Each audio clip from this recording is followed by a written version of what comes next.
podcast, nosso bate-papo, que eu costumo dizer que isso aqui é um bate-papo. É com uma atriz brilhante, com uma energia assim extremamente positiva, uma pessoa leve, que eu tive o prazer de encontrar algumas vezes, Bárbara Reis. Uma trajetória aí do seu lado profissional, que a gente quer saber, claro, mas principalmente da construção da Bárbara. Então, o bate-papo hoje é com ela. Um prazer te ter aqui. Muito obrigada pelo seu tempo, pela sua disponibilidade. É um prazer de verdade te colocar aqui nessa mesa e a gente poder falar sobre sua vida, sobre sua trajetória. Imagina, prazer todo meu. Muito feliz de poder estar aqui, compartilhar um pouco da minha história, da minha vida, da minha vivência na arte, né? E tudo que, né, o podcast também levar a gente aqui a conversar, Sim. né? É meu segundo podcast que eu faço e eu acho muito legal essa dinâmica. Eu acho que aproxima, Sim. né, de quem está vendo, Sim. aproxima, né, das pessoas. Do seu público, né? E exatamente. Das pessoas também, de pessoas que estão sonhando em ser uma protagonista da novela das 8, exatamente. Né? E ao mesmo tempo também direciona a gente para assuntos que talvez em outros lugares a gente não tenha, vamos dizer assim, essa abertura para você falar, não porque não tenha, mas porque de repente o tema, né, que é chamado não se coloca. Então eu acho muito importante, né, essa era dos podcasts, da gente selecionar o que a gente quer ver, ouvir. Então estou muito feliz de estar aqui. Hoje temos uma protagonista da novela das 8, né, horário nacional, horário nobre da Globo. Não, e né? eu tô me achando, deixa eu já abrir um parêntese, que ela linda desse jeito chegou e falou que eu tô muito bonita. Então, meu amor, menina, hoje simplesmente nada vai estragar meu dia. Ela já foi algumas vezes no restaurante, né? E cada vez ela ia totalmente diferente uma da outra. Os looks, a personagem. Provavelmente eu devia estar com outros cabelos por conta de personagem. Outra pessoa, mas a mesma pessoa. Sempre com maquiagem leve, bem natural, assim. Beleza mesmo, gente. Não é só o que você vê na câmera, não. Porque a gente, às vezes, acha curiosidade daqui de fora. De que as pessoas são bonitas porque tá cheia de maquiagem ou que tem alguma coisa na câmera. Não. Bárbara é isso aí que você tá vendo. E que vê nas suas redes sociais. Ela tem um lado muito leve. Você leva até as suas redes sociais de uma forma muito leve, né? Da vida. Eu tenho muito uma escolha, assim, até em relação às redes sociais, de realmente, assim, postar o que eu tô sentindo e o que eu tô vivendo, mas não de uma forma ao real time, assim, sabe? Sim. Eu acredito muito naquela coisa assim, eu tô vivendo e não tô postando. Eu posto coisas que eu realmente falo assim, caraca, isso minha audiência precisa ver, sabe? E não coisas, né, muito da minha vida íntima, porque às vezes eu acho minha vida tão desinteressante. Você não acha, às vezes, nossa vida desinteressante? Com certeza, a vida é normal, né? O dia a dia é normal. Aí eu me questiono, será que... Não sei se querem me ver, a internet mudou muito o comportamento. Sabe? Comendo meu abacate com ovo, ou então vendo eu ir pra academia. É óbvio que a gente, né, treina, faz academia. Eu não sei, eu tenho uma questão em relação a essa coisa de um lifestyle. Porque a partir do momento que você também se desvirtua desse lugar... Sim. As pessoas te cobram também e eu detesto ser cobrada. Eu gosto de ser cobrada num que se diz respeito, por exemplo, assim, ao meu trabalho e à excelência dele. Agora, quanto a essas questões, né, de... você não postou, não apareceu. Você não leva o seu trabalho para casa. Eu ia falar sobre isso. Exatamente. Você protagonizou, assim, a última novela das 8, que quando eu falei de Bárbara Reis, meu Deus, ela contracenou com Cauã Raymond. Teve uma moça que saiu aqui agora que ela me olhou assim, aí eu achei até que ela fosse a Roberta. Minha mãe, hiper mega fã de Cauã e da sua novela que vocês tiveram agora das 8, né? A próxima, não foi há tanto tempo. Modéstia à parte, a última novela que deu bastante audiência. Bastante audiência, porque tinha muito enredo, muita história, né?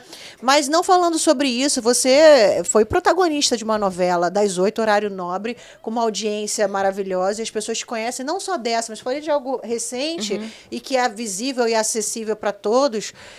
E que você leva uma vida de artista na TV, nos seus trabalhos, e a sua vida pessoal é outra pessoa, literalmente. A gente vê muito os atores, né, e atrizes levando o protagonismo para casa. E você não tem isso. Você falou do abacate com ovo que você posta, às vezes você posta, e você leva uma vida muito simples e você faz questão de pregar essa simplicidade. que é diferente da grande maioria do que a gente vê, né? Desse glamour da TV. Eu prezo muito isso e realmente desmistificar essa coisa, né, das pessoas imaginarem que pelo fato de eu ter feito uma protagonista, que a minha vida virou um grande glamour de protagonista. Sim. Realmente, eu, Bárbara, hoje em dia sou, né, vista no mercado como atriz, como também um produto comercial de outra forma agora. As pessoas sabem quem eu sou, né? Que graças né, todos os meus trabalhos que eu fiz até aqui, que foram totalmente relevantes assim, para a minha jornada artística, com também o protagonismo, né, da Aline em Terra e Paixão, isso também me colocou num lugar, num patamar muito interessante, assim, especialmente falando. Mas eu sou uma pessoa, sou libriana com ascendente em Capricórnio. Então, eu coloco muito o meu pé no chão, porque eu sei que eu estava protagonista. Eu não sou protagonista, né? Eu fui. Agora eu não sou, entendeu? Eu sou protagonista da minha vida. Então eu tento, na minha relação com as pessoas, com a rede social, com as pessoas do trabalho mesmo. Às vezes eu tenho até um pouco da síndrome da impostora. Sim. Que você, né? Você não acredita que você é tudo que realmente falam. Mas é nesse lugar assim, que eu coloco muito o meu pé no chão de entender que cada trabalho é como se fosse uma batalha que a gente luta e vence. E aí, quando esse trabalho termina, você volta de novo para trás da barricada. Como se você tivesse que ir para um próximo trabalho e você continuar ultrapassar os seus obstáculos, sabe? Para mim, nessa vida, nada é jogo ganho, está ganho, sabe? É meio que um mantra, uma forma que eu penso, justamente para eu manter a minha saúde mental, porque hoje em dia... E o pé no chão, eu acho que pé no chão. Você realmente transparece muito essa questão do pé no chão. E até aproveitando esse ensejo, eu queria muito saber da sua trajetória. Quem é a Bárbara? De onde veio essa veia artística? Você é filha ou filho? Ou tem alguém na família? Ou é alguém que simplesmente nasceu para? Não, então, não tive, tipo, uma influência de pai e mãe em relação a isso. Meus pais são pessoas totalmente ordinárias, né, no sentido do trabalho, da vida cotidiana. Meu pai é funcionário público, minha mãe foi secretária executiva, né, de uma grande empresa, a vida, e hoje eles são comerciantes, né. E eu sempre, desde criança, comecei na escola, claro, envolvida nas atividades artísticas que tinham, né, na escola, as pequenas apresentações, a história do feijãozinho, não sei de quê. Eu estava sempre, porque enquanto isso as outras crianças não queriam participar. E você já gostava? E eu já gostava de aparecer. Mas também eu gostava de aparecer no sentido de, tipo assim, quero participar, quero estar no coletivo, sabe? E aí foi assim que surgiu. Mas o mais engraçado é que eu sempre estava, vamos dizer assim, fazendo as apresentações. Eu nunca tinha visto, tipo assim, sentado num teatro e assistido uma peça de teatro. Pra você ter uma noção, eu estava aqui pensando, o primeiro filme, dá até para dar um Google aí pra gente saber. O primeiro filme que eu assisti no cinema foi aquele Twister. Vê o ano aí. Vou procurar. Porque o ano vai dar a idade que eu fui a primeira vez no cinema assistir. E era dia 1º de janeiro. Olha como é... Marcante. Marcante. 1º de janeiro foi tipo assim, aquele feriado que ninguém, mas o cinema estava aberto, eu fui. A primeira vez que eu fui. 1996? 1996? Então foi a primeira vez que eu fui no... Twister. É um do Furacão. Sim, tá escrito aqui. 1996. 1996? Tô aqui pensando. Esse, deixa eu... Mostra aqui pra mim.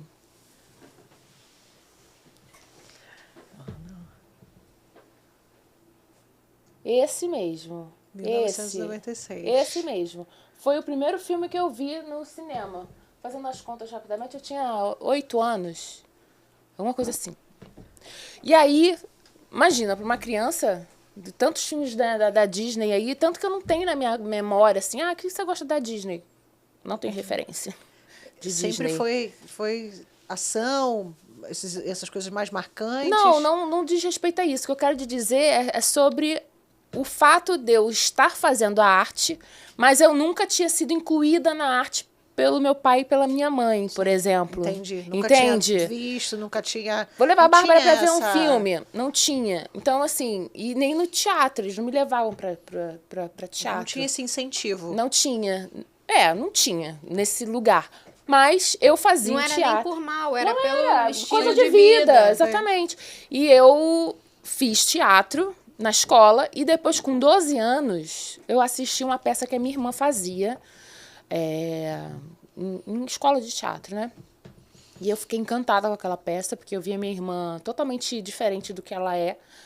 Ela, na verdade, ela fazia um personagem masculino, com o rosto pintado de branco, uma peruca. Eu achei aquilo sensacional, porque até então eu fazia as peças da escola com o uniforme da escola, não tinha uma caracterização.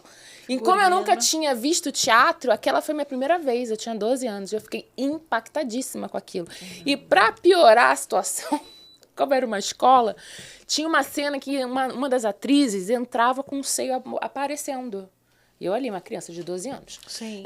Mas ninguém esperava isso, que isso fosse acontecer. E aí eu fiquei mais encantada ainda. Com a possibilidade de você poder... ser quem você quisesse ali. Aí eu falei, pai, quero fazer isso que a minha irmã tá fazendo. E aí, sua irmã mais velha? Minha irmã mais velha. E aí meu pai me colocou no mesmo lugar para fazer o teatro, só que para crianças, né? Eu tinha 12 anos, eu entrei naquela turminha de criança. E eu nunca mais parei. E a sua irmã? E a minha irmã parou. Minha irmã não deu continuidade, acabou enveredando para outras áreas, né? Enfermagem, eu acho. Enfermagem. E depois ela fez fisioterapia. Enfim, área de saúde, totalmente diferente. E ela foi mais influenciada até do que você, porque ela já fazia. Exatamente. Também não sei de onde surgiu essa vontade dela também. Inclusive, eu vou perguntar para ela. E aí eu comecei a fazer e nunca mais eu parei. E nessa escola eu fiz...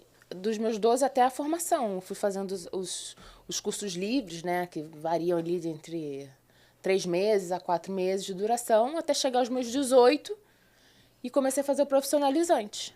Caramba. Nessa mesma escola. Fiquei ali internada nessa escola. Internada, né? Tipo assim, fazendo desde os 12 anos. Amando o que você estava fazendo. Exatamente. Aí me formei e depois, enfim, me formei em teatro, e depois eu fui fazer as especializações para televisão, porque são artes totalmente diferentes. Sim.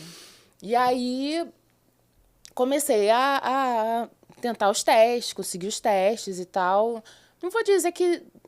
É porque a gente, ator, é um bicho ansioso, né? A gente quer trabalhar, quer mostrar para o mundo, né, o que você veio para dizer, para falar, através da arte, através de um personagem que toque a sua vida. Sim. Que é dessa forma que a gente transforma o mundo, né?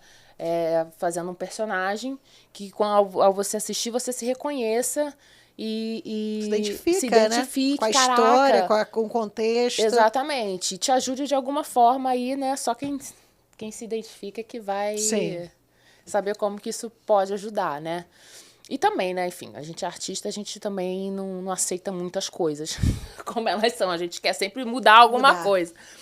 E aí eu fui, né, estudar televisão e aí, enfim, eu acho até que demorou, mas não tanto o fato de eu ingressar na televisão, porque eu me formei ali por volta de 22 anos e com 25 eu fiz a minha primeira novela. Caramba. 26, 25. Mas fazia Fiquei teatro, tentando. Fazia teatro, continuava fazendo, né, as peças. Você sobrevivia da arte? Não dá para sobreviver de teatro, né, se você não tem um patrocínio. Então, assim, as peças que eu fazia era para estar exercendo a minha arte, exercendo a minha profissão de forma profissional, mas não dava sustento. Então, na verdade, eu usava todo o meu carisma, vamos dizer assim, fazendo campanhas publicitárias, né, que enfim, teve um ano aqui no Rio de Janeiro, agora não sei como é que tá esse mercado, mas que bombava muito esses castings de publicidade. Então, eu ali... Você se virava aqui para fazer o que você amava. Exatamente. Aí eu fazia uma publicidade aqui, uma marca aqui, um comercial ali. E aí esse era o dinheirinho que eu meio que vivia para não depender do meu pai e da minha mãe. Apesar de que eles não teriam nenhum problema com isso, me davam toda a estrutura. Mas eu sempre tive essa vontade de me desgarrar deles, no sentido, tipo assim, de ter meu dinheiro, de comprar as minhas coisas. De fazer sua história, né? De fazer minha história, exatamente. De morar sozinha um dia. Então, eu sobrevivi assim, mas o teatro que eu fazia Não dava. Mas me dava entusiasmo, me dava vida, me dava, né, a vontade de continuar fazendo aquilo. E de alguma forma te dava um portfólio também. Sim. E um treino, né? Um estudo. Você estava ali sempre ensaiando para não perder a técnica. Exato, e tudo isso. Porque eu acredito muito que a gente nunca é bom naquilo que a gente faz pouco. Verdade. Né? Eu acho que a gente... Tem que ser algo que faça de forma contínua. Exatamente. Uma consistência. Que por mais que a gente estude uma coisa, ou seja, um estudante profissional, se você não tiver a prática mercadológica, a prática do fazer, saindo um pouco da teoria, eu acho que adianta. Talvez, daí tem que contar com talento, alguma coisa nesse sentido. Mas eu acho que a prática, o fazer, o todo dia, sabe? Eu acho que isso é que faz o estudo. O estudo valer a pena. Exatamente. Né? Então, o teatro era isso. Era tipo, eu não ter me formado e fiquei em casa sem fazer nada, esperando um convite. Ou esperando um diretor teste. da Globo bater na porta. Exatamente. E quando foi a primeira oportunidade, né? Não sei se foi uma oportunidade lhe dada ou você buscou essa oportunidade. Quando foi esse dia que você olhou e falou, caramba, essa minha caminhada tá valendo a pena, valeu a pena porque eu cheguei aqui? Não, eu busquei, eu fui atrás de saber quem eram as pessoas que faziam essas seleções, né, de casting, né, de como fazer um cadastro na emissora para eles poderem chamar você a filmar um vídeo, alguma coisa assim. E depois que eu, né, estudei televisão, né, que eu fiz aulas de TV, de interpretação para TV, e entendi como é que funciona, porque hoje, pensando no curso que eu fazia, meu Deus, não me ensinou nada. Não me ensinou nada.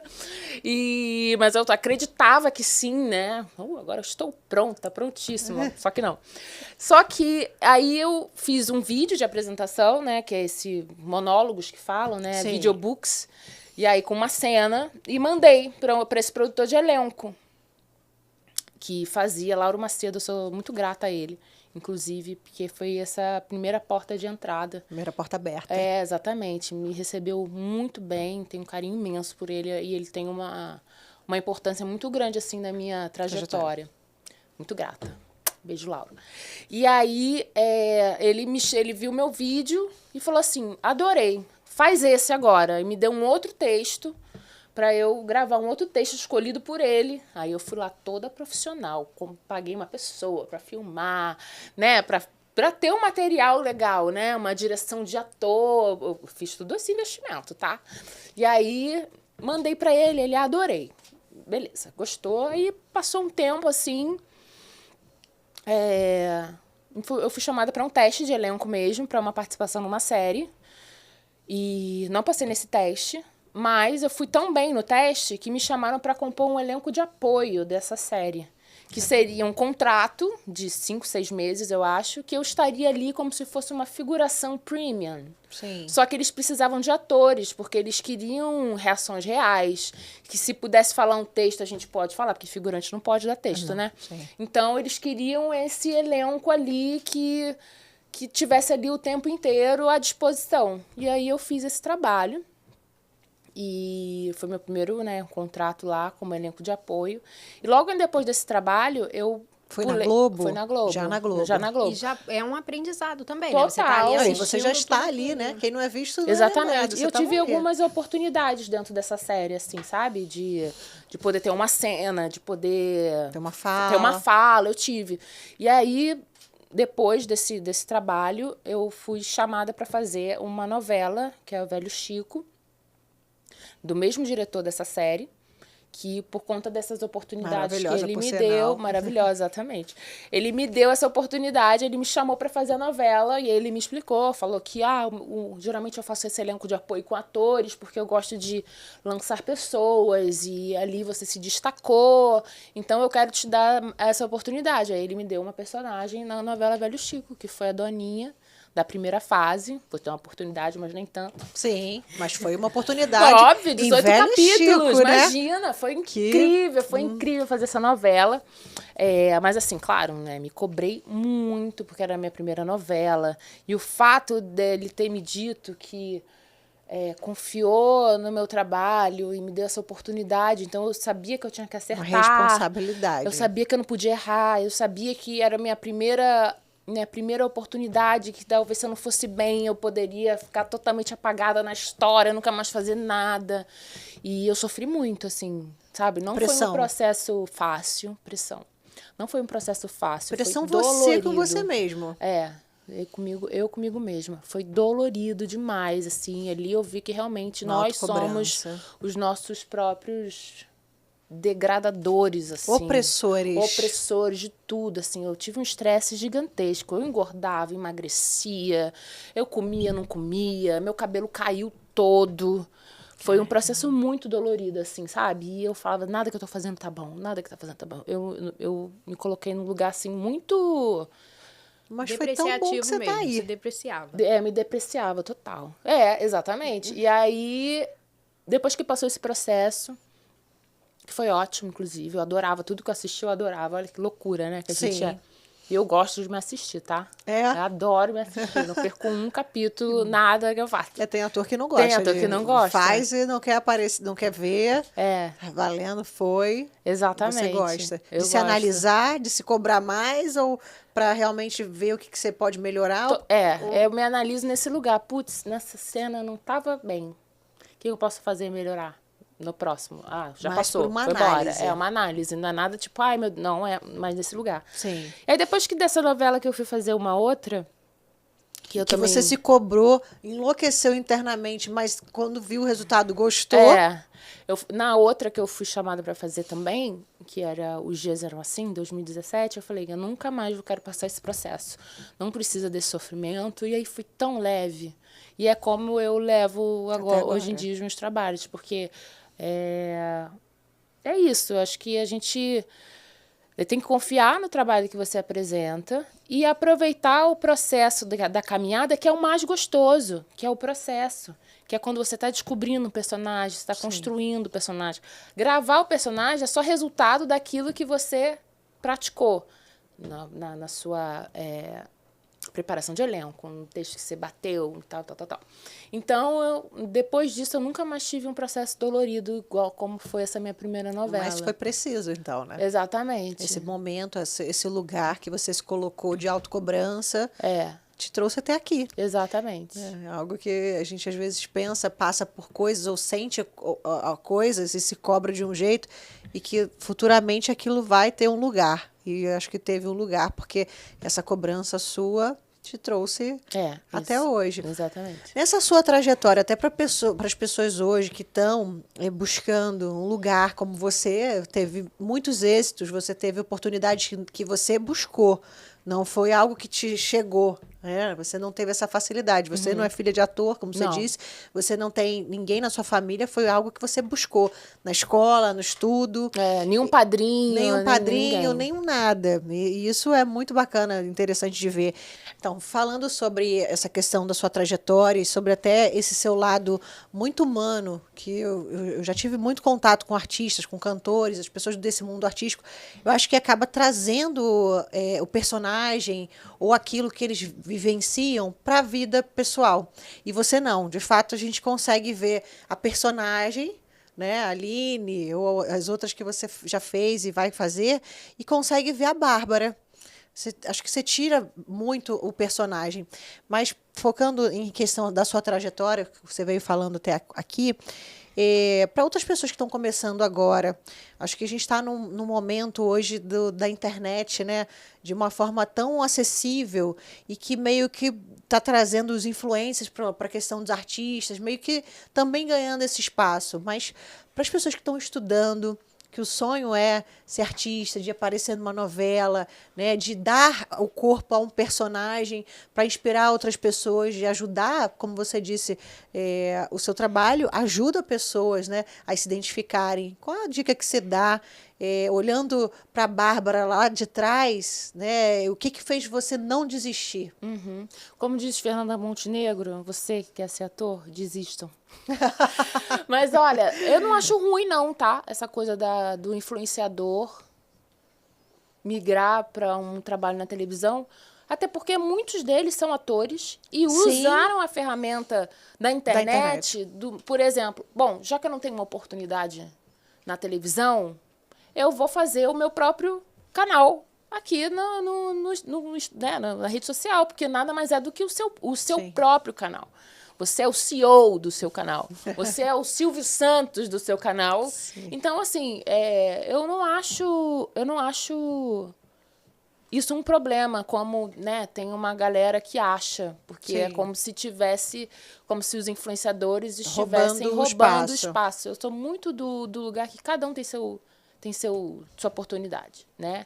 E você que tem que fazer com que você seja sempre lembrado. Não vai ter ninguém que... Eu acho isso, para mim, uma completa falta de competência, né? De confiança no teu trabalho, que você entrega, no seu talento. Eu acho que tem espaço para todos, né? Agora, como que a pessoa, durante a conquista desse espaço, vai manter, aí já é outra coisa, né? Até porque a rotina de gravação é muito insana.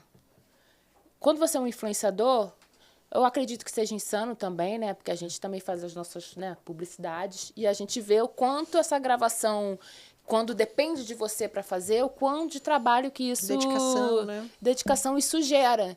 Então, eu acho que mais a diferença do influenciador é que você tem uma disponibilidade, você consegue... conciliar. Fazer sua agenda, né? Você se organiza. Então, o conselho que eu dou, assim, para quem quer ser ator, atriz, que queira entrar nesse mundo, que tenha realmente no seu coração a diferença. Cara, eu quero ser ator porque sem isso eu morro. Eu não vivo sem fazer isso. Porque eu acho que atuar é como se fosse uma coisa de quem não se basta. Você precisa ser muitos para poder existir. Para ser você. Sabe? Eu acho que esse é o ofício da atuação. Até me arrepiei. Porque é isso. Ó, eu tô arrepiando toda. Porque é isso, é você... Eu ia te fazer essa pergunta. Para você, o que é ser atriz? E você já disse, é alguém que quer ser muito. E o que eu comecei falando aqui? Minha vida é tão desinteressante. Porque às vezes a gente acha isso mesmo, sabe? Sim. Porque às vezes de fato é. Sim. E eu acho tão a minha vida desinteressante que eu preciso viver outras coisas. Eu preciso estar construindo outros processos mentais de um personagem para eu poder... se sentir completa. Me sentir completa. Porque já que eu não vivo isso na minha vida, eu preciso disso do outro, que eu vou entender, construir aqui com a ajuda, né? Entender por que esse tipo de personalidade desse personagem age dessa forma. É como se fosse uma grande também terapia, assim, vamos dizer, né? Em maus exemplos, né? Então, eu acho que a pessoa precisa entender se é isso que ela quer, se é essa necessidade da alma dela, se é uma necessidade apenas de ter reconhecimento, ser famoso na rua. Às vezes eu falo lá em casa, assim, de uma forma bem íntima, que às vezes eu só queria ir lá gravar minha novela e voltar para casa. Às vezes, se eu pudesse ser uma puta dubladora, que você só coloca a voz ali e você bomba muito, você faz todos os filmes de Hollywood, você vai lá, grava, você ganha seu dinheirinho e vai embora para casa, você vai na rua, ninguém sabe quem você é. Quem você é. Sabe, às vezes, dependendo do momento de trabalho que eu tô, eu gosto, tá? Não tô dizendo que eu não gosto, não. Mas, às vezes, você só queria poder ir no mercado, fazer uma compra, sabe? Normal. Você queria poder passear na rua que você mora, normal, assim. Eu moro na Tijuca, né? Então, às vezes, as pessoas olham pra mim, tipo assim... tá fazendo na Tijuca? Às vezes as pessoas nem acreditam. Uma vez saiu uma fofoca dizendo que eu morava no Meier, né? Que descobriram que eu me mudei, não sei como, descobriram que eu me mudei e que eu fui morar na Barra da Tijuca. Ou seja, a fofoca estava até errada. Porque provavelmente Tijuca. Imagina, a Bárbara sair do Meier, vai pra Tijuca. Não, foi pra uma casa confortável na Barra da Tijuca. Porque essa coisa de ser protagonista tem isso. Você fica milionária da noite pro dia. A ter um personagem fora do personagem. Exatamente. Por isso que eu falei bastante sobre isso. Totalmente. Você tem que ser milionária e morar na Barra da Tijuca. Porque é isso que todo mundo que sai da Zona Norte faz quando ganha dinheiro. Mas você pode ter êxito financeiro, pode morar onde você quiser, né? Exatamente. E não necessariamente. Exatamente. É esse o lugar. O lugar não é... Muito louco. E aí, voltando à coisa, eu respondi, acho que sim, né? Sim. Respondi, falei assim, a pessoa tem que entender o que ela quer para a alma dela com isso, ou se ela quer ser só famosa. Olha que eu vejo alguns amigos que já expressaram essa vontade de ser famoso e desistem da profissão, porque... Não faz sentido. Pode morrer não sendo famoso. Exatamente. Não é? Não, exatamente. E, tipo assim, e ver que o que alimenta ele não é o fato do ofício. O próprio ofício acaba expulsando você, sabe? Quando você não recebe aquilo que você espera. Então, te tira. Assim, tinha um professor na escola que ele era muito duro. Muito duro. E ele falava, com todas as letras, ele falava assim, só vai ficar aqui quem realmente... tem a vocação e o talento para ficar, porque ele fazia coisas que também não eram coisas, vamos dizer assim, ruins, mas eram coisas que te colocavam numa vulnerabilidade que quem não estava pronto para isso realmente abandonava o curso. E fazia tipo uma seleção natural. E é muito engraçado, porque quando mudou o semestre, ele era o melhor professor. Ele fazia isso como uma estratégia para realmente separar o joio do trigo. E saía muita gente. Era impressionante, né? Como realmente... Desistiam pessoas. A pessoa via, esse negócio de ser ator, atriz, não é o que eu achava que era. Não é a fama. É muito trabalho, assim. É muito Acho que toda a profissão, né? As pessoas hoje precisam entender por que você quer ser tal coisa ou tal coisa. Porque você já pega alguém como referência... né? Só vê coisa boa. O ator, a pessoa... Eu quero ser atriz, a criança, por exemplo. Eu quero ser atriz, porque eu quero ser o Cauã Raymond, eu quero ser a Bárbara Reis, eu quero ser alguém que já teve uma estrada e um êxito. Não vê a jornada dela e não vê se não estivesse ali também. Porque muita gente não consegue chegar, né, no estrelato, no protagonismo de uma novela da Globo, né? Então... tem todo esse por trás, né? Eu acredito que muita gente tem uma batalha, ainda que queira muito, que realmente tenha certeza que é isso que quer fazer, mas tem muita gente que não consegue chegar lá. Em tal lugar enfim, que almejou, por mais que tenha dedicação, por mais que tenha um empenho, né? Dentro do que você, das suas novelas e séries, tudo que você faz... Hoje, assim, uma curiosidade aqui de backstage, você vê pessoas, atores, atrizes, assim, que você fala, caramba, tá aqui, é famoso, mas não sei, não, parece que não se encaixa, não se enquadra, que a vida levou e que talvez o hábito ou a força de vontade ali naquele momento colocou numa posição... mas que não ama o que está fazendo, você chega, não falando de nomes, mas existe isso? Existe, que reclamam, que sabem que o trabalho é realmente são 12 horas de... 12? 12 com uma de almoço, né? Então são 11.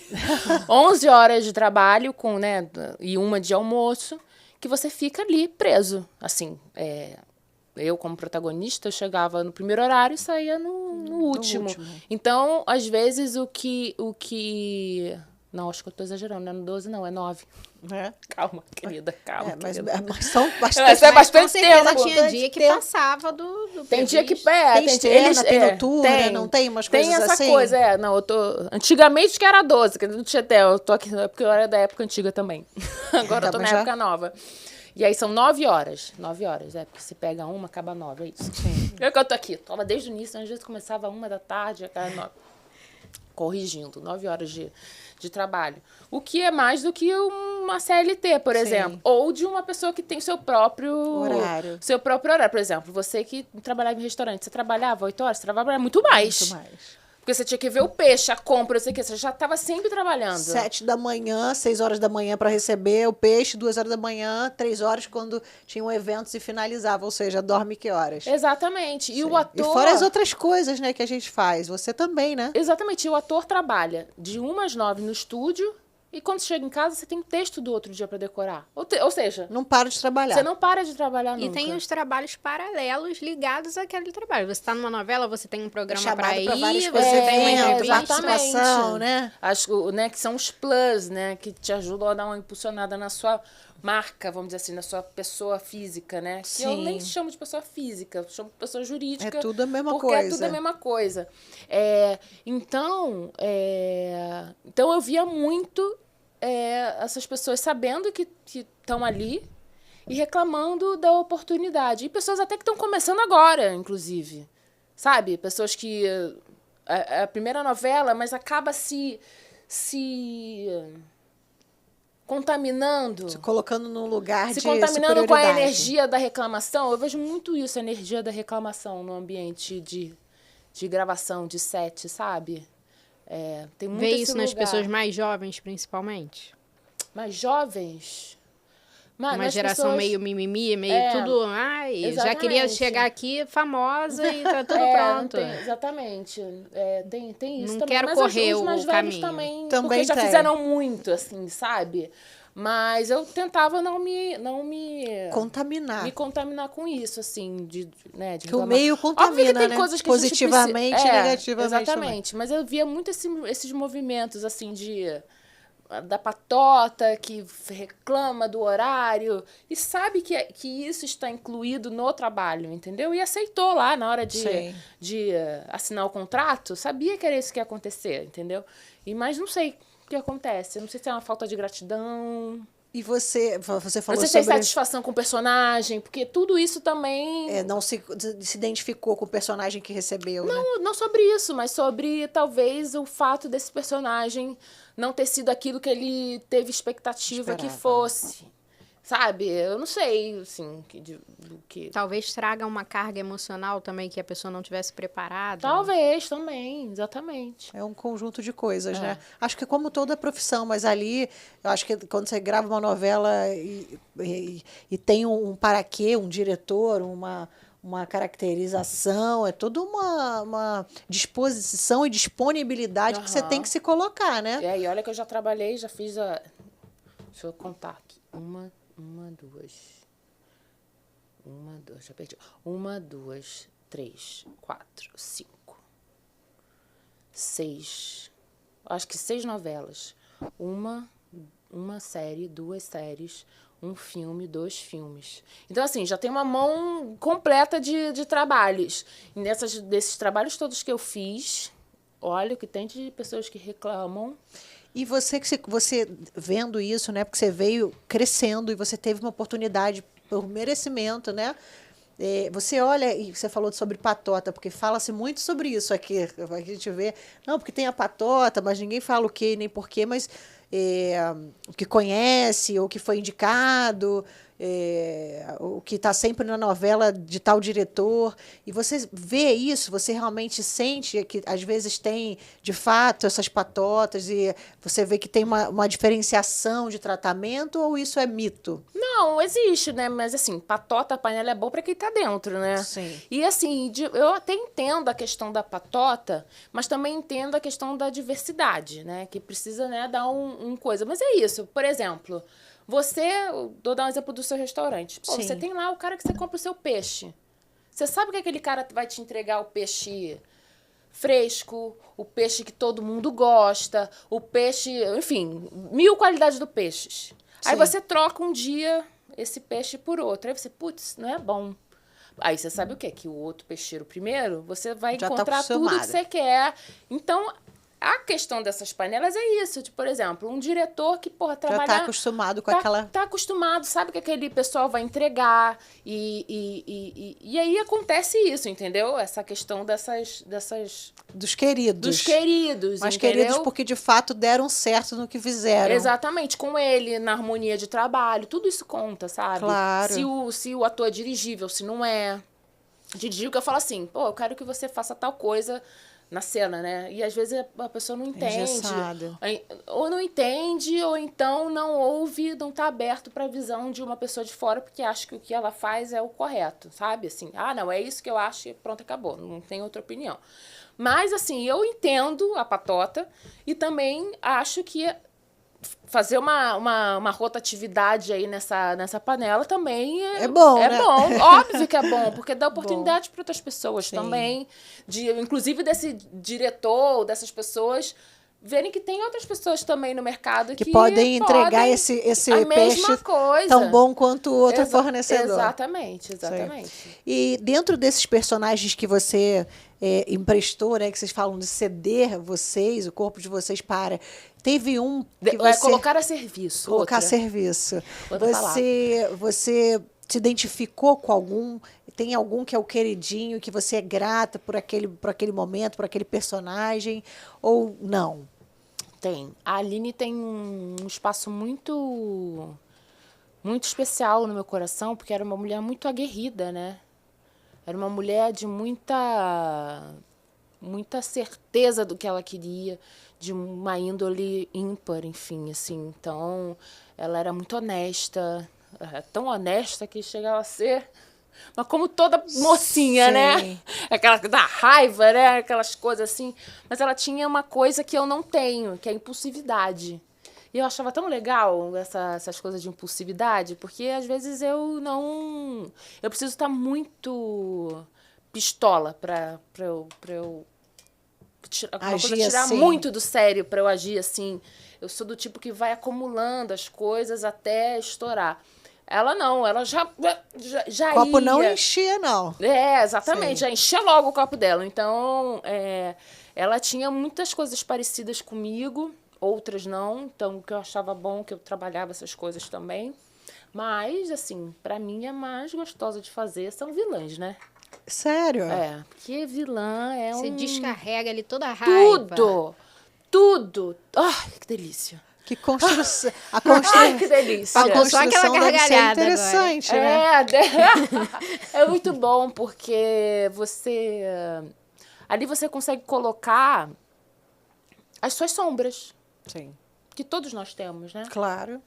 E a gente, por conta do convívio social, né, o que é moral para a sociedade, a gente não coloca, mas a gente sabe no nosso fundinho, ali sozinho no nosso quarto, né? Quando a gente chora por alguma coisa, que a gente deseja algo não tão legal para alguém, né? Por mais que a gente se arrependa depois, mas no fundo a gente não... Ninguém é perfeito, Exatamente. Não tem santos aqui. Então, a vilã exorciza essas coisas, assim, sabe? Coloca a gente para fora. Eu lembro que tinha uma cena da Débora de Todas as Flores, que a personagem da Regina Casé, que se chamava Zoé, chegava e falava alguma coisa, e, enfim, elas discutiam, eu dava um tapa na cara da Regina, e depois ela ia embora, ou ela é isso? Tinha essa do tapa, enfim, vilã é bom que você dá umas porradas também, né? Eu nunca bati em ninguém, meu Deus. Só ali, exercendo a função. Mas tinha uma outra que ela chegava ameaçando, falando, tipo assim, acabou o seu reinado de não sei o quê, e ela saía, e eu xingava ela de vaca, né? Nossa, que delícia xingar, né? Xingar é bom demais. Então, a vilã tem esses lugares. Não tolhe os sentimentos, né?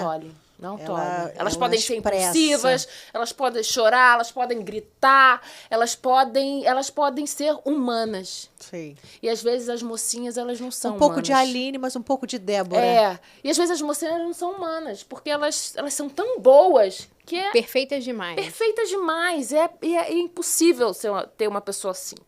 A gente está num momento também da novela, teve agora uma com o Chay Suede, que ele era o vilão e todo mundo botou... Acho que o roteiro mudou no contexto, porque o público amou ele. Ele era o vilão da história. Uhum. E o mocinho ficou de coadjuvante. No seu caso, morreu, a Aline... né, o mocinho. Pois é, o mocinho morreu. No seu caso, a Aline não ficou uma protagonista, né? Uma mocinha que a gente ficou com raiva, não. Eu vi, assisti, as pessoas torciam. Tinha horas que a gente tinha raiva, né? Que, pelo amor de Deus, né, Aline? Mas, normal. Mas não, você não virou uma mocinha que a gente queria torcer pela vilã.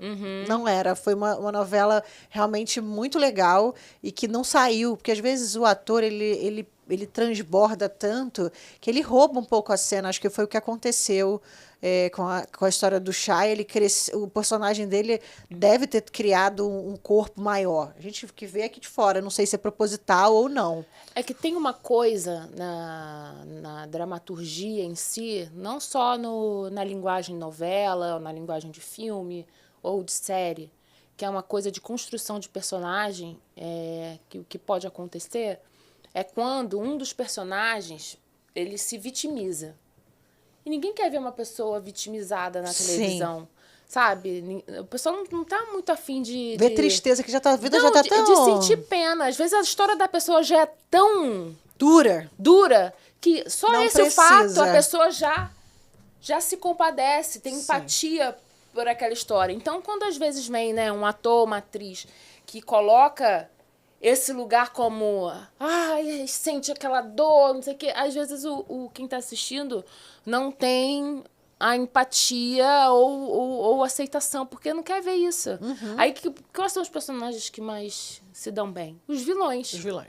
Porque eles não têm empatia com o mocinho. Eles passam por cima, eles querem vencer e alimentam muito esse lugar e não se vitimizam, entendeu? Sim. Porque o vilão, até quando se vitimiza para fazer com que enganar alguém, ele se vitimiza verdadeiramente. E quando você talvez vê um vilão, enfim, fazendo isso, se vitimizando, e você vê que a pessoa está se vitimizando, você também, nem tá tão legal. Então, existe muito isso na construção de um personagem que faz com que quem está assistindo coloque ele para cima ou para baixo, sabe?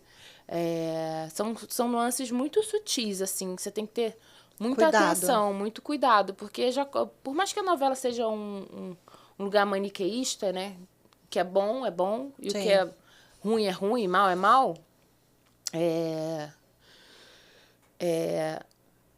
ter esse cuidado na hora de se vitimizar e de não se vitimizar é muito importante. Por exemplo, a virada da minha personagem em Todas as Flores, a Débora, que era uma traficante de crianças, né? Tirava as crianças dos outros, vendia, enfim, várias outras coisas que ela fazia. Enfim, maltratava o garoto, o irmão do outro, que morava lá junto com eles. Na hora que teve a virada da história dela, porque ninguém entendia por que ela era tão dura. Ela conta o que acontece, que o fato dela ter sofrido a mesma coisa que ela faz com as pessoas, isso não transformou ela para o bem. Não. Ela foi fruto do meio. Sim. E ela fala tudo isso assassinando o cara que fez isso com ela. E as pessoas acham isso incrível, porque, tipo assim, ela tá... E não julgam ela mais pelo que ela faz, pelo que ela faz. Ela tem uma licença poética pra fazer aquilo ali. Não licença poética, as pessoas entendem realmente. Caraca, ela ficou grávida, o cara botou ela na fazenda, ela ficou grávida, casou com ela e fez ela vender, se livrar dos filhos. E ela carrega essa dor até hoje. E isso não regenerou ela. Ela acha que isso é normal, é o que acontece e faz com as pessoas.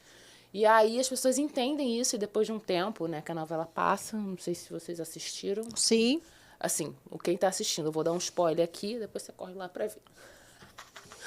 A pessoa, ela morre depois de um tempo. As pessoas ficaram chocadas. Ninguém queria que a minha personagem morresse. Sim. Torceram, depois que isso aconteceu. Torceram porque... viram ali a sua vulnerabilidade da personagem e aí entenderam o contexto da vida. É o que acontece na vida real, né? Não exatamente aquilo que você estava representando, mas de outras formas a gente se conecta. Porque, caramba, então essa pessoa tem essa atitude porque passou por tal coisa, né? Acho que é um pouco disso também. E... Se fosse a mocinha... Não. Ela teria acontecido isso com ela, ela teria formado uma ONG para resgatar. Cansada.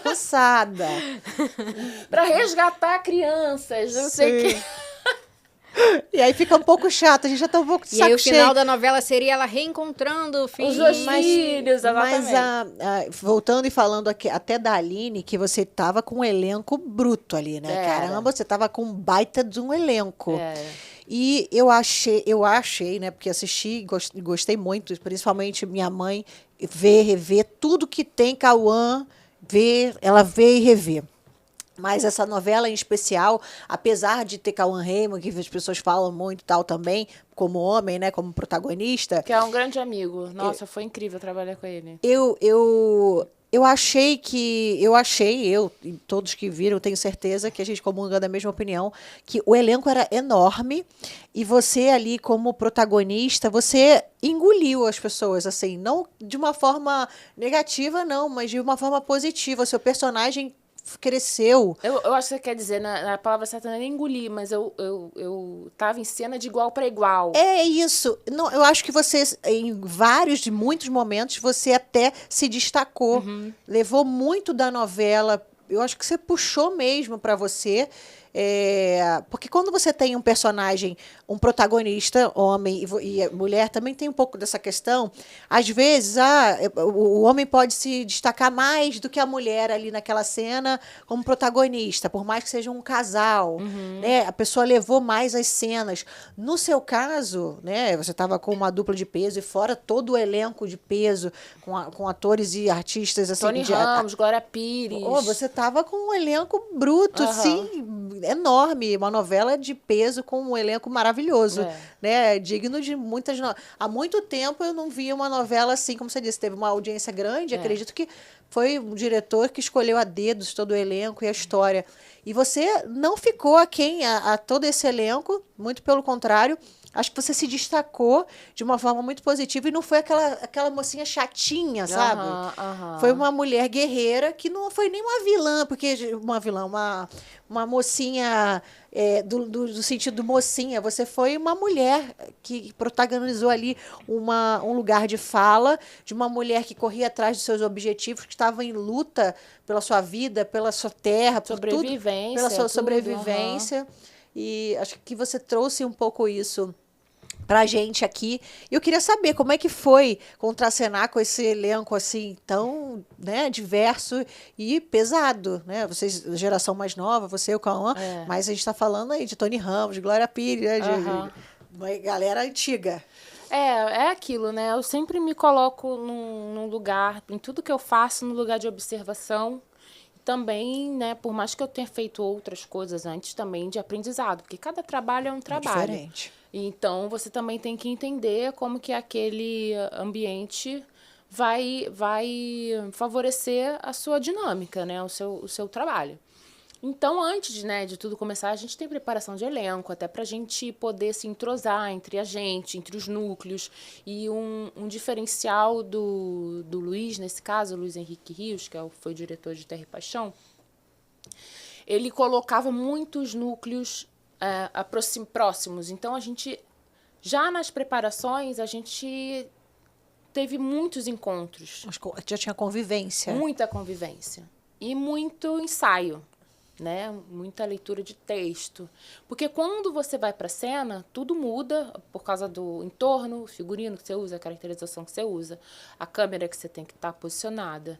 Então, tudo isso também conflui ao mesmo tempo e também interfere na construção, né? Na construção, porque é um ambiente novo.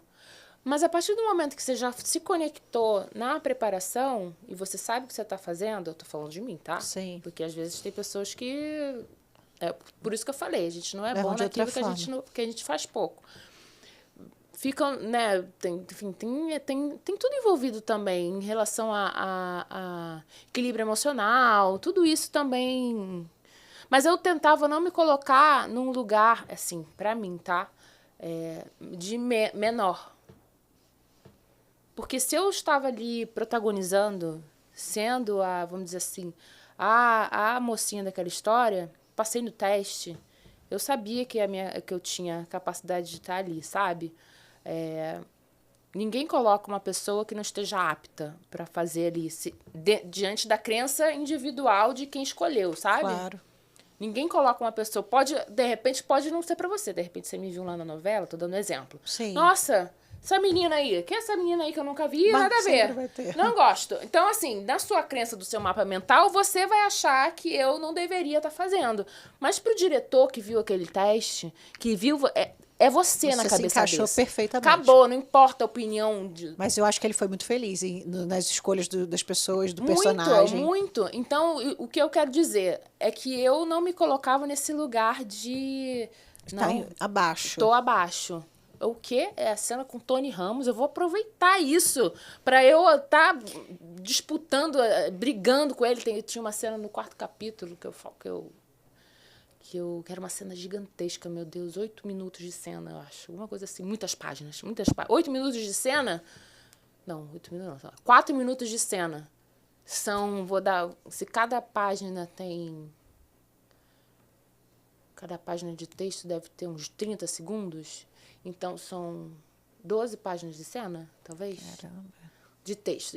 Eu falei assim, meu Deus, eu vou dar a minha vida nessa cena. O que é? A Aline tem que brigar com ele, falar que ele não vai mandar nela, então é isso que vai ter, não vai mandar nela. E foi uma cena maravilhosa. E eu tive muitos elogios, né, enfim, no Twitter, né, que é o tribunal. O tribunal da internet, é o Twitter, né?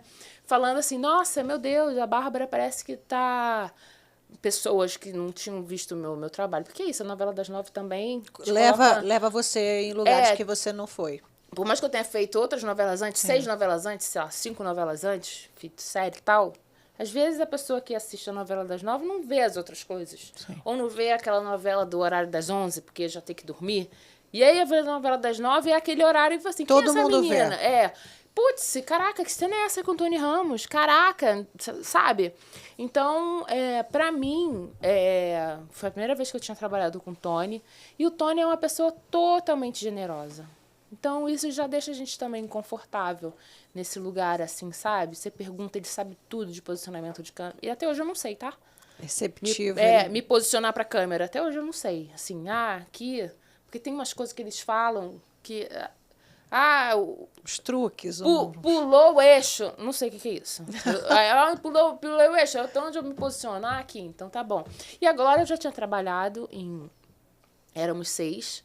Em Éramos 6, eu era a vilã dela. Ela era a mocinha e eu era a antagonista dela. E na Terra e Paixão, a gente inverteu os papéis, né? Ela era a antagonista e eu era a mocinha. Cauã foi a primeira vez que eu trabalhei com ele, mas eu tinha trabalhado com ele na série, que eu fui elenco de apoio. Mas aí a gente falava... Bom dia. Bom dia, meia idade. Ria e tal, mas não era, né, essa relação mais próxima que a gente tem agora. E também foi incrível, né? O Cauã tem muito tempo, né? Fez muito trabalho, assim como... eu ia perguntar sobre isso, que veio tanta polêmica, ele está em meio a tantas polêmicas, e vocês trabalharam juntos, e você disse que ele é maravilhoso. Como é contracenar com o ídolo, né? Das mulheres, das mães também, porque vou te dizer, né? São fãs dele. E minha mãe é uma delas que... Não, isso é um absurdo que falam, né? E a gente fica com curiosidade. Você teve esse contato direto, assim como o Tony Ramos também, que tem vários mitos, tem várias conversas assim que falam de bastidores, mas acredito que você já falou, já respondeu, que ele é uma pessoa generosa em cena, né? O seu Tony é tão generoso que abusam dele. Você tem noção? Imagina. Às vezes eu via coisas assim, eu falei assim, ele... Sim, com certeza. Eu falei assim, meu Deus do céu. Eu também falava assim, com certeza. Mas assim, eu falei assim, gente, ele não precisava falar assim, com certeza. Mas ele é essa pessoa, entendeu? Porque eu nunca vi ele reclamando. Ele usava jaqueta de couro num sol de 40 graus lá no Mato Grosso do Sul, gravando. Calça jeans, aquela bota. E não falava assim, deixa eu tirar para poder refrescar um pouco. Ele, não, pode deixar. Tá tudo bem aqui. Tá tudo bem, sabe? Que eu já teria tirado a jaqueta há muito tempo. Sim. Então, ele é essa pessoa, ele é muito generoso. E o Cauã, a gente teve uma harmonia de trabalho muito legal, muito interessante. E era imprescindível pro sucesso do nosso casal, do nosso trabalho. Sim. né? Eu aproximei ele da minha família, do meu marido, até pro, né? Imagina, o Cauã, né? Imagina. Né? Então. Meu marido sofreu. Foi. O quê? Sofreu demais. Ia chegar nessa pergunta. Como é chegar em casa com essa notícia? Olha, porque você par romântico do Cauã. Então, é isso. Ele falou assim, bom... Ele falou assim... Não é artista, seu marido. Ele é ator também. É ator também? É ator também. Aí ele falou assim, bom, não tem mais pra onde você ir, né? Porque se no teu primeiro protagonismo você já tá com o Cauã, então os outros... São muito, né? São muito inferiores. Aí eu falei assim, ótima resposta, né? Mas assim, aí eu, enfim, aproximei o Cauã, né, dele. Eles são super amigos, parceiros, enfim, trocam mensagens. Porque eu achava importante isso, assim, sabe? Sim, porque eu tenho um relacionamento muito feliz com o Rafa. E essas coisas, independente, causam inseguranças não pela nossa relação, mas pelos comentários de fora. Sim, por tudo que vem. Porque vocês fizeram um casal muito harmônico. Sim. Ficou muito homogêneo a mistura de vocês, ficou muito leve, ao mesmo tempo ficou quente, né? Foi um casal legal de ver. Que bom, e até de relembrar, porque agora tem Globoplay, né? As pessoas revêm, por isso você falou, revisitam várias novelas. Eu sou de uma família que o horário das 9, né? Das 8, que era antigamente, agora das 9, que era 8, mas sempre começava às 9, não entendia muito isso. A gente via muita novela, né? Meus avós, bisavós e minha mãe consome muito. E hoje eu vejo esse público revisitando essas novelas. Minha mãe vê Tieta, aí daqui a pouco ela revê outras coisas. E eu acho que esse lado também do Globoplay, né? Dessas TVs assim, que a gente consegue ver a hora que a gente quer, também trouxe muito para o mundo que a gente está vivendo. E facilitou também o acesso da gente não deixar essa cultura, porque o brasileiro tem essa cultura das novelas. Acho que isso levou não só para o lado pessoal, sentimental da gente como povo, muito isso para fora do país, a comunicação, né? E como você vê esse streaming, né? A gente diz agora muito sobre essa questão de você poder ver a hora que você quiser e não acompanhar simplesmente naquele fluxo. Como é que vocês, atores, têm recebido essa novidade, né? Eu como espectadora, eu adoro poder ver a hora que eu quero. Sim. Porque às vezes eu não tô em casa, às vezes eu tô maratonar. gravando.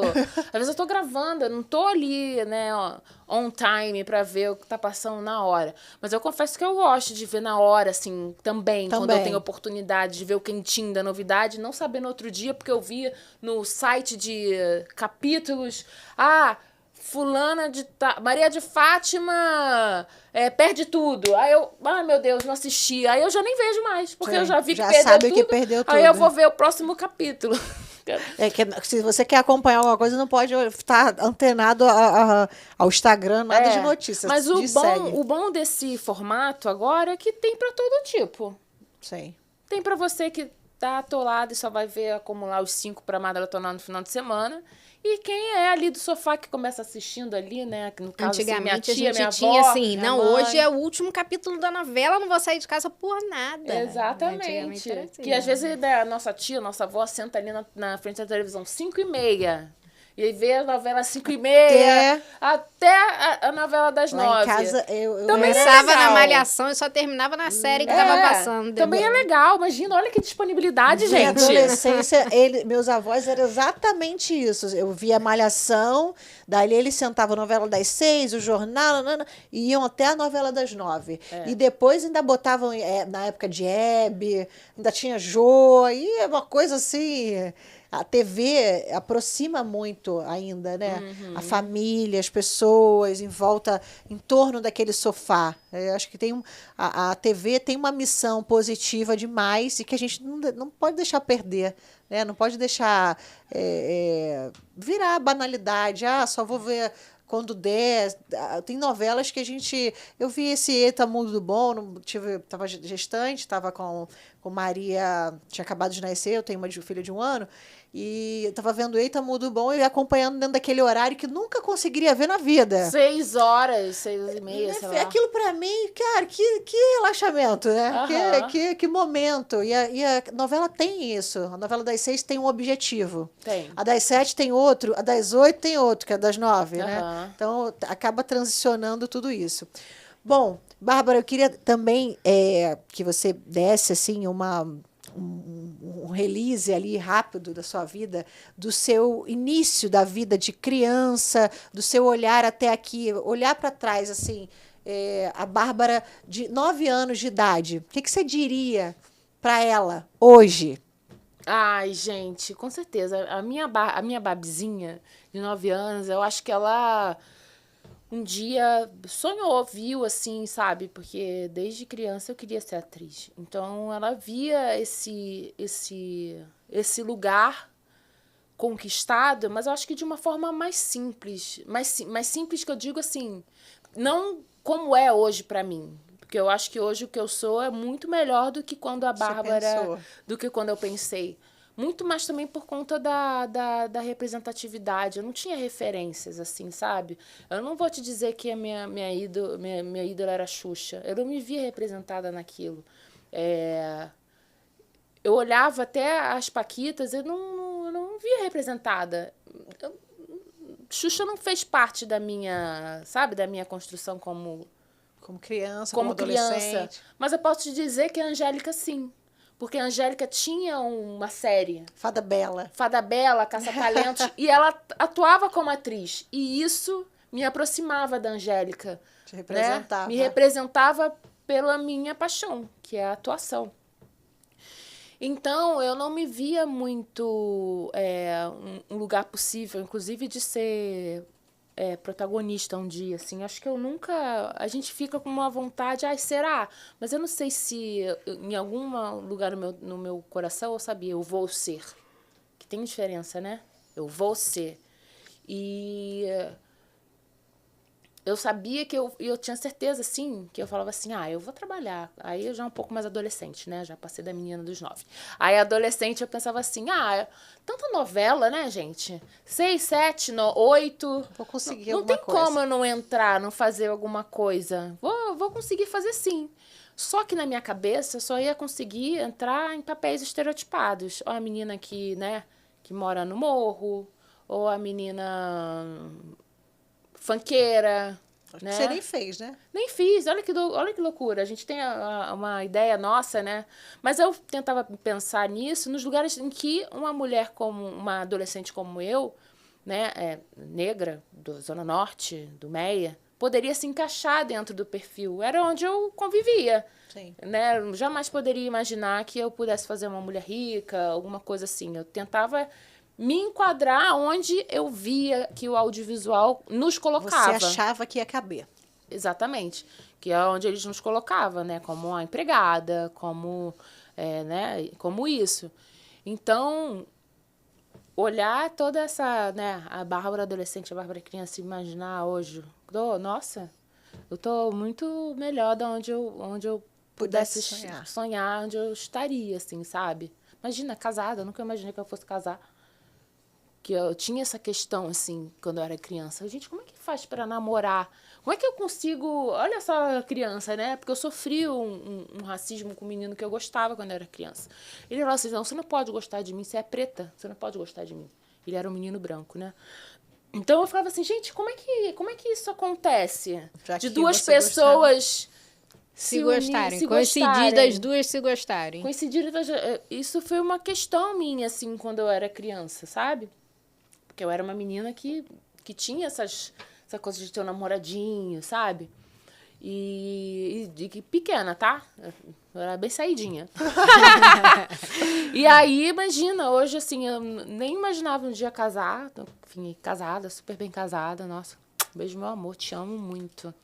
Meu maior parceiro. E a gente também tem incentivador também, né? Imagina, na verdade, incentivador, porque ele é um cara, eu falo pra ele assim, que eu sou a palha, ele é o fósforo que risca, né, em cima de mim, porque a gente tem muitos projetos juntos, né, de audiovisual, teatral, porque além de eu ser atriz que sou chamada para fazer as coisas, eu quero muito mudar esse lugar, que eu quero ser uma atriz que faz também os próprios filmes, as próprias séries. Você também desenvolver uma artista que não apenas reproduz o que é convidada a fazer, mas que cria suas próprias histórias. Então, a gente tem projetos muito legais de cinema, de teatro também. Juntos. E aí, isso é uma nova fase da minha vida, assim, sabe? Atual. É o que você hoje está a gente está colocando todas as nossas energias, assim. A gente agora, né, no final do ano, a gente conseguiu, vai ter uma pauta, a gente vai colocar a nossa primeira peça de teatro de pé. Graças a Deus eu não tô atuando, eu tô só como produtora ali junto, né? Porque, infelizmente, desenvolvendo o projeto, que infelizmente desse projeto eu não consegui tá junto, porque eu tô com outra peça em cartaz e tá rodando, né? A gente agora viaja para BH para fazer essa peça. E porque eu tô na próxima novela das 9 também. Então, não consegui. Olha aí o spoiler. Três Graças. Olha, assistam. Quando começa? Começa em outubro. Olha aí, mais uma. Começa em outubro e aí eu não consegui... Mas é uma peça que eu quero muito fazer, inclusive eu sou stand-in, é aquela que muda. Sim. Mas eu vou estar presente em todos os ensaios, que quando, não puder, eu vou entrar só para poder fazer. Então, a gente está muito nesse movimento, assim, de fazer as nossas coisas. Muita coisa ao mesmo tempo. Muita coisa, novela, exatamente. Projetos Minha novos. Peça de teatro, que está em cartaz. Qual o nome da peça? Chama Ruth e Leia. E você está indo para Belo Horizonte? Exatamente, uma temporada em BH. A gente terminou agora uma temporada no Rio, de 2 meses. Depois a gente vai para São Paulo e tudo isso fazendo novela também. Mas a peça que vai entrar em cartaz, Nunca é uma coisa só, são tantas coisas, E acontece tudo ao mesmo tempo. Mas é bom, né? Porque aí a gente... exerce exatamente o que vocês amam. E acho que vários personagens diferentes, não tem nem como, né? Não tem nem como dizer que a vida está chata. Não tem como, tá monótono. Vivendo muitas vidas. São muitas vidas e uma só. Na verdade, é um burnout, né? Que é muita coisa, né? De tipo de personalidade. Mas não, é isso que a gente quer mesmo. E vem aí uma vilã ou uma mocinha? Olha, quando eu fui chamada para fazer esse personagem, falava que ele disse que é uma mulher boa, mas eu tenho um pouco de ressalvas. Ela vai ser uma mulher que quer muito engravidar e não consegue. Daí ela vai ter certas... Será que teremos uma Nazaré Tedesco novamente? Pois é, mas ele falou que ela é boa, né? Eu não sei muito da personagem ainda, porque ela entra a novela estreia, dia 20 de outubro, e ela entra um mês depois que a novela estreia. E aí ela começa a ser apresentada, né? Ao público e tal. Então, eu não tenho muito Mas geralmente, quando é assim, é que vem coisa. Porque quando é algo assim, normal, já vem do início, já vai construindo aquilo tudo. Mas quando entra na metade... Na metade não. Vem para dar uma chacoalhada, vem né? para dar trazer uma energia. E aí eu não sei muito dela, mas como ela tem esse desejo, né, fervoroso em ser mãe e não consegue, eu sei que tem algumas coisas que ela vai tentar fazer a todo custo para se tornar mãe, que eu não sei ainda. Bom, Bárbara, foi maravilhoso a conversa. Acho que você passou de uma forma leve para as pessoas que estão sonhando, né? Que sonham, que lutam, que buscam, que a realidade é acessível, né? Você é uma pessoa totalmente humana. Isso é muito importante. Acho que a gente que trabalha em outras coisas, outras profissões, tem um artista como um lado muito diferente ou muito distante da realidade. Você não, você traz essa realidade, humanidade. Acho tão importante no dia de hoje a gente ter uma pessoa que se conecta tanto e que mostra que pode sim, o seu sonho pode ser realizado e que você consegue com luta, com estudo, com dedicação, né, com consistência, que você falou muito sobre consistência, sobre repetir as coisas e o estudo, né, ser importante. Foi maravilhoso, foi um prazer mesmo. Amei, adorei. Muito obrigada. A gente sempre encerra esse programa com a pergunta, que é o nome do programa, o Errei Feio, né? Não um erro feio, mas algo na sua trajetória que você olhe hoje, você por aquele erro, te trouxe num lugar que fez uma diferença para você, que foi um testemunho para você? Algo que te mudou, te moldou, te forjou? Então, eu acho que é a coisa de realmente você... Eu sou uma pessoa que me cobro muito, né? Eu fico muito atrás de fazer aquela coisa redonda.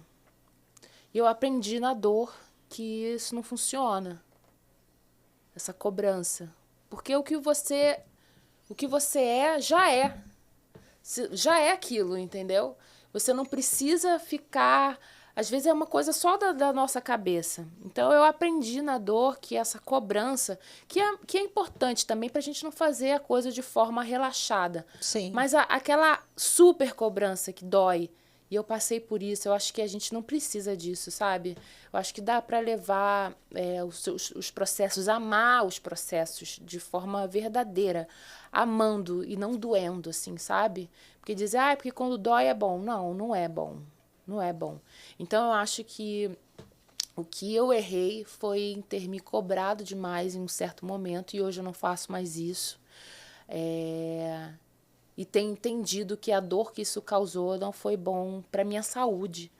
Então, é isso. Acho que é fluir, confiar no que você sabe, através daquilo que você praticou muito para poder fazer bem feito. E confiar na entrega que você sabe dar. Eu tenho um exemplo muito bom disso que eu pratico hoje, que é na cerâmica, que eu faço cerâmica, estou há 1 ano fazendo cerâmica. Quando eu vejo uma coisa imperfeita, eu falo assim, não tá bom isso. E as pessoas, meu Deus, tá lindo, é orgânico. Eu falo assim, gente, mas eu gosto do acabamento e tal. E eu agora tô projetando isso na cerâmica. Sim. Então, está sendo também uma válvula de escape. Uma válvula de escape também para eu, em outras áreas também da minha vida, melhorar cada vez mais essa minha autocobrança com... Autocrítica com algo que tenha que ser perfeito, assim. Nada é perfeito, né? Nada é perfeito. Bárbara, muito obrigada pela sua presença. Obrigada. Gente, vem novela das 8 aí. Vem novela. Acompanhe. Trajetória @Bárbara. @Bárbara Reis. Maravilhosa, acessível. Gente como a gente gosta de trazer aqui uma trajetória muito legal, assim, de muita inspiração para as pessoas. Muito obrigada mesmo. Bom, acessem o canal, compartilhem, né, Roberta? Sigam as nossas redes, @ReiFeiPodcast, @FernandaAlbuquerqueFA, @A Voz Que Não Tem Rosto. E sempre com novidades aí para vocês. Obrigada, gente. É a voz que não tem rosto. É a voz que não tem rosto. Literalmente. E olha, ela é linda, tá? Não. Fica aí um suspense. Será que um dia essa voz vai tomar corpo? Eu acho que merece. Mas ela tem um quadro. Gente, obrigada.